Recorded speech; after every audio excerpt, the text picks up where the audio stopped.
मान लो मेरे पास एक इक्विलैटरल ट्रायंगल है, उसके तीनों वर्टिसेस पे यहां पे क्यू चार्ज, यहां पे क्यू चार्ज और यहां पे भी क्यू चार्ज। ऑलराइट, ये डिस्टेंस है ए, इक्विलैटरल है तो ये भी ए और ये भी कितना हो जाएगा, ए हो जाएगा। ये दोनों चार्ज, ये पॉजिटिव चार्ज है और ये नेगेटिव चार्ज है और ये पॉजिटिव चार्ज है। ठीक, दिस इज पॉइंट पी। आपको क्या बताना है, find net force on charge plus Q at point P. Find net force on plus Q at point P. Point P पे जो चार्ज रखा है उसके ऊपर नेट कितना फोर्स लग रहा है। क्वेश्चन समझ गए सब लोग? आओ देख लेते हैं। देखो यार, ये पॉजिटिव चार्ज है, ये पॉजिटिव चार्ज है, मैं बताता हूं। पॉजिटिव पॉजिटिव को रिपेल करता है, तो ये वाला पॉजिटिव इस वाले पॉजिटिव को इस डायरेक्शन में पुश करेगा। कोई दिक्कत है किसी को? इनके बीच में मान लेते हैं फोर्स लगाए F1, चलेगा। अब ये नेगेटिव इस पॉजिटिव को अपनी तरफ अट्रैक्ट करेगा, तो आपने कहा लो जी, ये रहा फोर्स, ये लगा। ये फोर्स कितना है, मान लेते हैं F2। तो पहले तो मुझे ये बताओ F1 और F2 में ज्यादा बड़ा कौन सा है, F1 या F2? सोच के बताना। पक्का दोनों सेम है क्योंकि चार्ज का अमाउंट सेम है, दोनों के बीच का लेंथ दोनों पेयर के लिए बराबर है, तो F1 और F2 का वैल्यू बराबर है। घबराने वाली कोई बात नहीं है। ओके सर, अब एक पॉइंट P पे चार्ज रखा है, उस पे दो फोर्स लग रहे हैं। ये वाला एंगल कितना होता है? आपने कहा सर इक्विलैटरल ट्रायंगल है 60 डिग्री होता है, तो ये वाला कितना हो जाएगा 120 डिग्री। तो दो फोर्स लग रहे हैं, एक इस तरफ और एक इस तरफ, दोनों फोर्सेस का वैल्यू बराबर है, मतलब दो इक्वल फोर्सेस लग रहे हैं 120 डिग्री पे। उनका रिजल्टेंट कितना आता है, अगर आपने वेक्टर पढ़ा है तो आप बता पाएंगे। मतलब इनका जो भी नेट आएगा वो इनके खुद के बराबर आएगा, उसका वैल्यू भी F के बराबर होगा। अगर आपको नहीं पता तो आप कैसे कर सकते हैं, F net is equal to under root of F1 square plus F2 square plus 2 F1 F2 cos theta. आपको पता होगा दो वेक्टर के बीच का एंगल 120 है। पुट करना, सॉल्व करना, F1 F2 का वैल्यू F रखना, आंसर घूम फिर के F ही आएगा। बाकी मैंने आपको ये सिखाया है, दो इक्वल चार्ज इक्वल फोर्स अगर 120 पे लग रहे हैं तो उनका रिजल्टेंट भी उन्हीं के बराबर आता है, तो net force will also be F। तो रिजल्टेंट जो भी आएगा वो कहीं इस तरफ आएगा, जिसका एंगल 120 के बिल्कुल बीच में बैठेगा, मतलब 60 डिग्री पे बैठेगा आपका नेट फोर्स, और जिसका वैल्यू है F के बराबर। और F कितना है वैसे, दो चार्ज के बीच में लगने वाला फोर्स F है कितना, K Q1 Q2 मतलब Q स्क्वायर अपॉन डिस्टेंस हुआ A अपॉन A स्क्वायर, और यही आपका आंसर है। तो K Q square by A square is the correct answer. Direction आपको दिख रहा हो कुछ इस तरफ बैठेगा। किसी को कोई डाउट? एनीवन? आसान था ना, इसमें कोई दिक्कत की बात तो नहीं लग रही मुझे। चलो नोट कर लो, बाकी PDF में भेज ही दूंगा ये वाली, अगर कुछ छूट गया तो बाद में कर लेना। एक क्वेश्चन और करते हैं ऐसे ही, थोड़ा बड़ा डायग्राम बनाना क्योंकि हो सकता है ज्योमेट्री लगानी पड़ जाए आपको। ये इक्विलैटरल ट्रायंगल है, ये इसका एंगल बाइसेक्टर। चार्ज रख लेते हैं, यहां पे एक चार्ज रखा है Q, यहां पे रखा है Q, यहां पे रखा है Q। सेंटर पे मान लेते हैं कितना रखा है Q डैश। सब कुछ साइड A है क्योंकि ये कैसा है, इक्विलैटरल ट्रायंगल है। ओके, सभी लोगों ने क्वेश्चन समझा? एक इक्विलैटरल ट्रायंगल जिसके तीनों कॉर्नर पे इक्वल चार्जेस रखे हैं, और ये है बीच में रखा है एंगल बाइसेक्टर जहां पे मिलते हैं Q dash. Find the value and sign of charge Q dash so that net force on Q is 0। ये क्वेश्चन आया, क्वेश्चन को ध्यान से पढ़ के समझना जरूरी है। कह रहा है कि Q डैश का वैल्यू कितना होना चाहिए और Q डैश का चार्ज टाइप का होना चाहिए, सो दैट इनमें से किसी भी एक Q के ऊपर लगने वाला नेट फोर्स कितना हो जाए, 0 हो जाए। क्वेश्चन समझे आप लोग? चलो आओ मैं बताता हूं, सभी लोग यहां पे ध्यान देंगे तो समझो। पहले अगर आप इस वाले Q को ध्यान से देखो, माइनस, ठीक है आप सही है। अगर आप इस वाले Q को ध्यान से देखो तो इसके ऊपर टोटल कितने फोर्सेस लग रहे होंगे बताओ? 1 2 3 4 5, 3, राइट। एक तो ये वाला चार्ज इसको फोर्स लगा रहा होगा इस डायरेक्शन में, पॉजिटिव पॉजिटिव रिपेल कर रहा है। ये वाला चार्ज लगा रहा होगा पॉजिटिव पॉजिटिव, ये भी रिपेल कर रहा है। तो दो फोर्स तो ये लग गए, और दोनों फोर्स कितने हैं, इक्वल है। और कितना वैल्यू है F का, K Q square upon A square, दोनों इक्वल। अब तीसरा फोर्स ये लगाना चाह रहा है, भाई ये भी तो लगाएगा फोर्स। अब मुझे एक बात बताओ, ये दो फोर्स इनके बीच में एंगल कितना है, 60 डिग्री। इनका रिजल्टेंट कितना आएगा, मैंने अभी फॉर्मूला लिखवाया था, under root of f1 square plus f2 square plus 2 f1 f2 cos theta, theta का वैल्यू 60 पुट करेंगे तो इन दोनों का जो रिजल्टेंट निकल के आएगा वो कहीं बीच में निकल के आएगा और उसका वैल्यू होगा f अंडर रूट 3। मतलब इन दोनों की वजह से ये चार्ज इस तरफ जाने की कोशिश कर रहा है, f रूट 3 फोर्स लगा रहा है।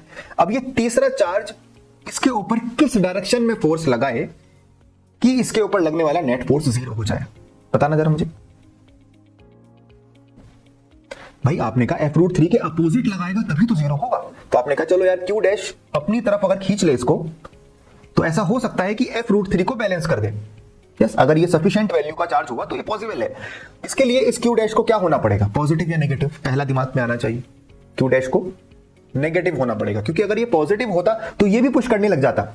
ये दोनों मिलकर तो पुश कर ही रहे हैं, ये भाई भी पुश कर रहा है, तो ये भाग जाएगा चार्ज। आपको इसको रोकना है, आपको नेट फोर्स 0 करना है, तो आप q डैश को नेगेटिव लोगे। तो पहले तो 4 ऑप्शन में से जो पॉजिटिव है उसको काट दो, अब जो नेगेटिव वाले रह गए अब उन पे ध्यान दो। अब इस q डैश का जो फोर्स है जिसको मैं f डैश कह रहा हूं, it should be equal to f under root 3। भाई जब आप कह रहे हो नेट फोर्स 0 है तो f डैश को f रूट 3 के बराबर होना पड़ेगा, समझ रहे हो कि नहीं? तो नहीं उड़ गया तुम्हारे। f डैश का वैल्यू निकालने के लिए आपको इन दोनों के बीच का डिस्टेंस फाइंड करना पड़ेगा, ये डिस्टेंस जो मैं आपसे कई बार कैलकुलेट करा चुका हूं। कैसे निकालेंगे? तो सर ये परपेंडिकुलर ड्रॉप कर दो, एक छोटा सा ये वाला ट्रायंगल निकल के आएगा, यहां से निकाल लेंगे। क्या है ये ट्रायंगल? इसका बेस होगा a/2, ये वाला डिस्टेंस फाइंड करना है और ये एंगल होता है 60 का हाफ मतलब 30। तो क्या लगाऊं? cos 30 लगा दो। बेस अपॉन हाइपोटेनस, बेस हुआ a/2, हाइपोटेनस हुआ r, तो r is equal to a/2 cos 30। cos 30 होता है रूट 3/2, 2 से 2 कैंसिल, तो r का वैल्यू आया a/√3। ये मैं आपको कई बार बता चुका हूं बट फिर मैंने निकाल दिया। समझ आ रहा है सबको? ये वाला जो डिस्टेंस है r, it is equal to a/√3। तो f डैश का वैल्यू कितना आएगा? वो आएगा k q into Q dash upon R square is equal to f root 3 के बराबर है। f का वैल्यू मैंने ऊपर लिखा हुआ है k Q square upon a square into under root 3। k ने k को मार दिया, एक q ने एक q को मार दिया। बताओ भाई यहां तक किसी को कोई दिक्कत तो नहीं है? बताओ बताओ बताओ, नो प्रॉब्लम। चलो अब q डैश का वैल्यू तो फाइंड करना है, तो q dash will be equal to कितना हो जाएगा? q into R square upon a square into under root 3। r का वैल्यू मुझे पता है, पुट कर दो तो आ जाएगा q इंटू आर स्क्वायर हो जाएगा a स्क्वायर बाई 3 और ये a स्क्वायर और ये अंडर रूट 3, a स्क्वायर से a स्क्वायर कैंसिल, तो अंडर रूट 3 q बाई 3, तो इसको सॉल्व करेंगे तो आएगा q बाई अंडर रूट 3 और यही q डैश का वैल्यू है। ये तो वैल्यू आई है और इसका साइन मैंने बिना देखे ही बता दिया था नेगेटिव, तो answer is minus q by under root 3। Gravitation के क्वेश्चन से थोड़े से डिफरेंट होते हैं क्वेश्चन, उसका कारण ये है क्योंकि इसमें अट्रैक्शन भी पॉसिबल है, रिपल्शन भी पॉसिबल है। अब ग्रेविटेशन में तो आपकी मजबूरी है, वहां रिपल्शन ही तो हो नहीं सकता, अट्रैक्शन ही हो सकता है, तो क्वेश्चन थोड़े इजी लगते हैं। यहाँ पे ऐसा नहीं है ग्रेविटेशन। और इसमें एक पेट क्वेश्चन है जो बार बार आपसे पूछा जाता है, कहता है मेरे पास एक चार्ज है क्यू और यहाँ कहीं दूसरा चार्ज है, मान लेते हैं 4q। इन दोनों के बीच में नल पॉइंट कहाँ पे होगा? इन दोनों के बीच में नल पॉइंट कहाँ पे होगा? नल पॉइंट का मतलब होता है जहां पे आपको तीसरा चार्ज रख दो और नेट उस अकेले चार्ज के ऊपर नेट फोर्स 0 हो जाए, उसको कहते हैं नल पॉइंट। तो उसकी पोजीशन आपसे पूछता है, ये मैंने ग्रेविटेशन में भी कराया था। इन दोनों के बीच का टोटल डिस्टेंस आपको दे देगा बेटा, मान लेते हैं r दे दिया। ये है आपका पहला चार्ज q1 और ये है आपका दूसरा चार्ज q2, तो आपको ये डिस्टेंस बतानी है x। बता सकते हैं बेटा? r/3 कैसे किया? डायरेक्ट फॉर्मूला याद है? आपने पहले मान लिया कि यहाँ पे कोई चार्ज रखा है, डायरेक्ट फॉर्मूला भी है वैसे, हाँ मान लिया यहाँ पे कोई चार्ज रखा है तो ये इसको रिपेल करेगा, ये इन दोनों के बीच में, फिर 4q इसको रिपेल करेगा इस तरफ। नेट फोर्स 0 होने का मतलब दोनों फोर्स इक्वेट हो जाएंगे, तो आप इन दोनों के बीच के फोर्स और इन दोनों के बीच के फोर्स को इक्वेट कर दो, नेट फोर्स 0 आ जाएगा। या तो आप वैसे कर ले, या फिर एक दूसरा तरीका नेट डायरेक्ट फॉर्मूला भी होता है। x इज इक्वल टू क्या होता है फॉर्मूला बेटा? Under root q1 into R upon under root q1 plus under root q2, right?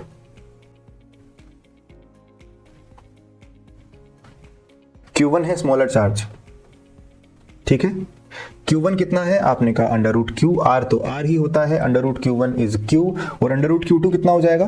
क्या जाएगा 2 अंडर रूट q कट जाएगा, तो आंसर आएगा r/3। याद रखना इस फॉर्मूले में जो q1 है वो स्मॉलर वाला चार्ज है, छोटे वाला चार्ज, तो डायरेक्ट डिस्टेंस निकाल सकते हो। नहीं तो अगर आपको याद नहीं है तो दोनों फोर्स को बराबर रख के भी निकाल सकते हो, उसमें कोई दिक्कत की बात नहीं है, ठीक है बच्चा? यस सर, क्या हम आगे चल सकते हैं? चले अब क्वेश्चन को थोड़ा सा चेंज करता हूं, आपके पास एक चार्ज है प्लस क्यू, आपके पास एक दूसरा चार्ज है प्लस क्यू, ठीक है। दोनों के बीच का डिस्टेंस आपको दे दिया है L, ऐसे करके डिस्टेंस आपको दिया है L, मेरे साथ साथ बना लें आप लोग। इसमें क्या है, two charges each having Q are placed at L distance apart, calculate the location, nature and magnitude of the third charge, calculate the location, nature and magnitude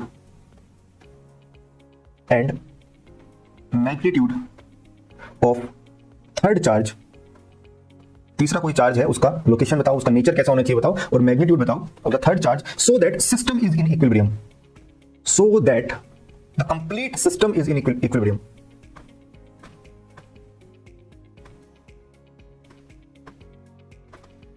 मैं ये नहीं कह रहा हूं कि जो बीच में चार्ज रखना आप वो उस पे नेट फोर्स जीरो होना चाहिए, नहीं, दोनों बातें अलग हैं। मैंने कहा है कि पूरा सिस्टम रेस्ट पे होना चाहिए, पूरा सिस्टम इक्विलिब्रियम पे होना चाहिए। चलो क्वेश्चन कुछ ऐसा आया, तब मुझे बताओ कैसे करोगे। सिस्टम इक्विलिब्रियम का मतलब होता है कि सिर्फ बीच वाले पे नेट फोर्स जीरो नहीं रखना है जो बीच में रख रहे हो आप, इसके ऊपर भी नेट फोर्स जीरो होना चाहिए, इसके ऊपर भी नेट फोर्स जीरो होना चाहिए। तो सबसे सिंपल बात, पहले तो नल पॉइंट कैसे निकलेगा।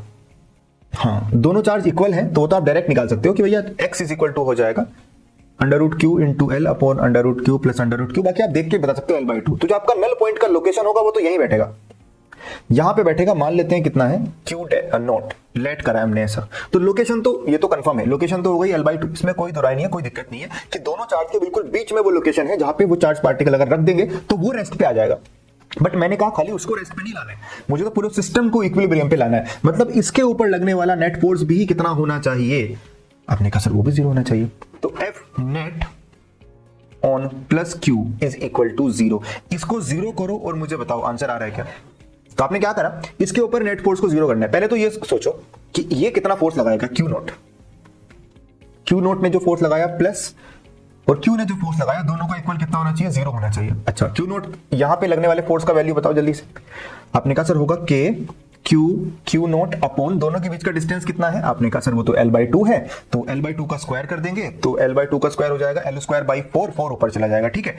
प्लस Q ने कितना फोर्स लगाया, मतलब इन दोनों के बीच में फोर्स की बात कर रहे हैं। आपने कहा सर वो होता है K Q मतलब Q² अपॉन डिस्टेंस है L² equal to 0, K cancel, Q cancel, L² cancel, तो यहां से आपको पता चलेगा Q not is equal to आएगा -Q/4। इसका मतलब अगर आप इन दोनों प्लस Q चार्जेस के सेंटर पे -Q/4 चार्ज रख दोगे तो ना तो ये कहीं जाएगा, ना ही इन दोनों में से कोई कहीं जा पाएगा, ये तीनों के तीनों आराम से बैठे हुए हैं कि मैं तेरा दोस्त, तू मेरा दोस्त, हमें किसी की जरूरत ही नहीं है। जबकि पहले केस में क्या हो रहा था, हो सकता था कि ये भाई साहब रेस्ट पे होते बट ये दोनों दूर जा सकते थे अगर पॉजिटिव होता तो, या पास आ सकते थे। इस केस में ना तो ये दूर जाएगा ना तो पास, every particle of the system is in equilibrium. क्या सबको समझ आया बेटा ये मैं क्या बोल रहा हूं।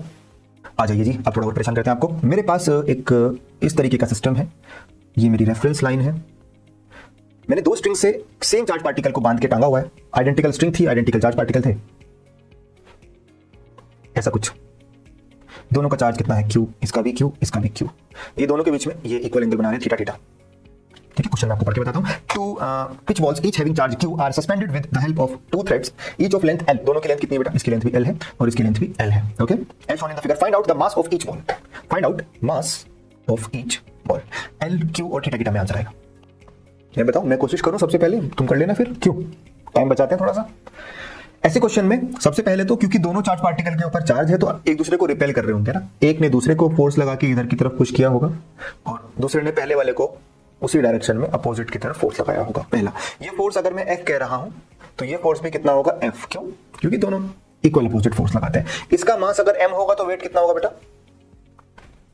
आपने कहा सर mg होगा, इसका वेट भी कितना होगा mg, पर दोनों तरफ आइडेंटिकल चल रहा है ना सब कुछ, ओके। अब एंगल ये थीटा आपको दे रखा है तो आपने कहा रुको सर, क्योंकि स्ट्रिंग है तो स्ट्रिंग में तो टेंशन लगेगी, स्ट्रिंग में तो टेंशन लगेगी, टी टेंशन तो इधर भी लगेगी। अब किसी भी एक को मैं सॉल्व करूंगा, ठीक है, टी टेंशन लगी। अब इन दोनों का जो रिजल्टेंट आएगा वो किधर आएगा, F और mg का रिजल्टेंट। आपने कहा सर कहीं इधर आएगा, बिल्कुल।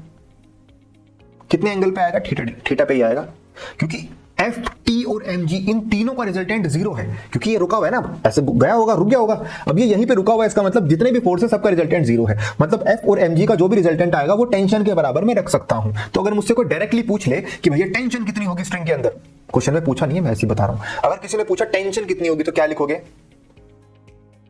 mg और f का जो रिजल्टेंट आएगा वही टेंशन के बराबर होगा। समझ आ रहा है? mg और f का रिजल्टेंट पाइथागोरस अंकल से कितना, अंडर रूट ऑफ, बोलो बोलो, F square plus M square G square. ये तो आ गया आपका टेंशन। अगर आपसे टेंशन पूछी होती तो आप इन दोनों के बीच का फोर्स निकालते, इन दोनों के बीच का डिस्टेंस वगैरह आपको पता रहता, फोर्स निकालते, आपको मास पता रहता, आप दोनों का पाइथागोरस अंकल से अंडर रूट करके ऐड कर देते, क्योंकि दो फोर्स 90 डिग्री पे काम कर रहे हैं तो पाइथागोरस लग जाएगी, तो टेंशन का वैल्यू यहां से आ जाएगा। अरे भाई समझ पा रहे हो कि नहीं? सौ तो नहीं गए तुम लोग। अब मुझे टेन थीटा बताओ, टेन थीटा का वैल्यू कितना है इस वाले ट्रायंगल से, बताओ चलो, बोलो बोलो बोलो। हाँ, परपेंडिकुलर अपॉन बेस, परपेंडिकुलर है फोर्स, ये रहा, अपॉन mg, तो f upon mg। Alright, okay. अब मुझे तो फोर्स नहीं पता, मुझे तो m बताना था, है ना? तो f इज इक्वल टू कितना हो जाएगा? अच्छा m बताना था ना, तो m इज इक्वल टू कितना आ जाएगा? m is equal to f upon g tan theta. Cool. f का वैल्यू कितना होगा कोई मुझे बता सकता है? इन दोनों के बीच में लगने वाला फोर्स, उसके लिए मुझे इन दोनों के बीच का डिस्टेंस निकालना पड़ेगा। कोई मुझे बताएगा ये डिस्टेंस कितना है टोटल, ये वाला डिस्टेंस? हाँ, अब इस वाले ट्रायंगल से देखो अगर आप, तो ये डिस्टेंस होती है L sin थीटा, तो ये भी L sin थीटा, टोटल हो जाएगी 2L sin थीटा। तो जिसको ये ज्योमेट्री नहीं आती वो थोड़ा बहुत जरा ज्योमेट्री एक बार सीखे, बेसिक मैथमेटिक्स में सिखाई थी आपको। तो ये डिस्टेंस होगी 12 sin थीटा, तो फोर्स का फॉर्मूला आएगा k q1 q2 by r square. तो q1 q2 तो बराबर है k q square upon r square, हो जाएगा 12 sin थीटा का square, which will be equal to 4L square sin square theta और upon M g tan theta. अब अगर यहां पे मुझे थीटा वगैरह की वैल्यू पता होती तो मैं पुट कर देता, अब नहीं पता है तो मैंने ऐसे इसको छोड़ दिया। ये मेरा आंसर है। रुको रुको रुको रुको, देख लिया पूरा वीडियो? सब समझ आया? नहीं आया तो कमेंट्स में लिखो कि नहीं समझ आया, और क्या समझ नहीं आया वो बताओ। और अगर समझ में आ गया है तो भी कमेंट्स में लिखो। क्या लिखना है? थैंक यू सर, समझ आ गया, ताकि मैं अगली वीडियो जल्दी से जल्दी डालूँ। ओके, चलो फिर मिलते हैं। Bye bye, take care.